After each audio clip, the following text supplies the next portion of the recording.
Le rôle de l'assistant manager, c'est de faciliter les tâches du manager en lui-même et tout simplement de s'occuper de son agenda, de s'occuper de, s'il rencontre des problèmes, de l'aider, que ce soit au point de vue managérial que plutôt des tâches administratives. Donc c'est vraiment complet, il y a un peu de tout.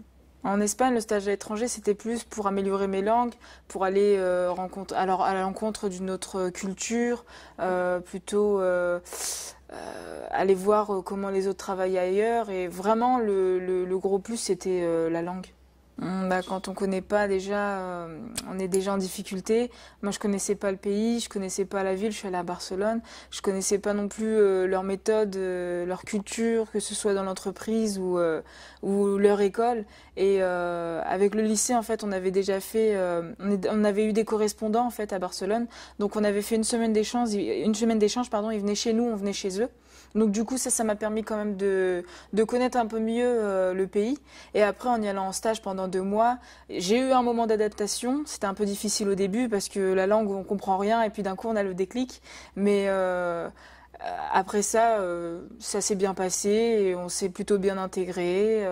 Voilà, on prenait les transports en commun. Niveau vie quotidienne, c'était plutôt pas mal. Et même dans l'entreprise, voilà, on a vite été mis à l'aise par le directeur. Et puis tout s'est plutôt bien passé. J'ai été dans le domaine de l'événementiel, donc on faisait de la promotion, de la publicité. Les plus, je dirais que ça change du scolaire un peu.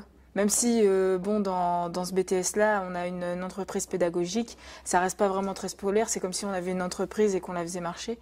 Mais vraiment les plus, c'était qu'on était plus dans le monde du travail et on avait vraiment le travail d'une personne qui s'occupe de l'événementiel à réaliser en fait.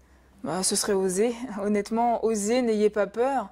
Peut-être qu'au début, voilà, on est un peu réticent, ça arrive à tout le monde, mais moi je me posais des questions.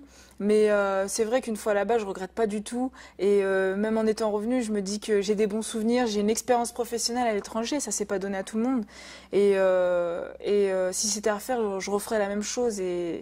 Et je conseille à toutes les personnes qui se posent des questions d'arrêter de se poser des questions et de partir. Et elles verront bien qu'elles n'auront pas à regretter.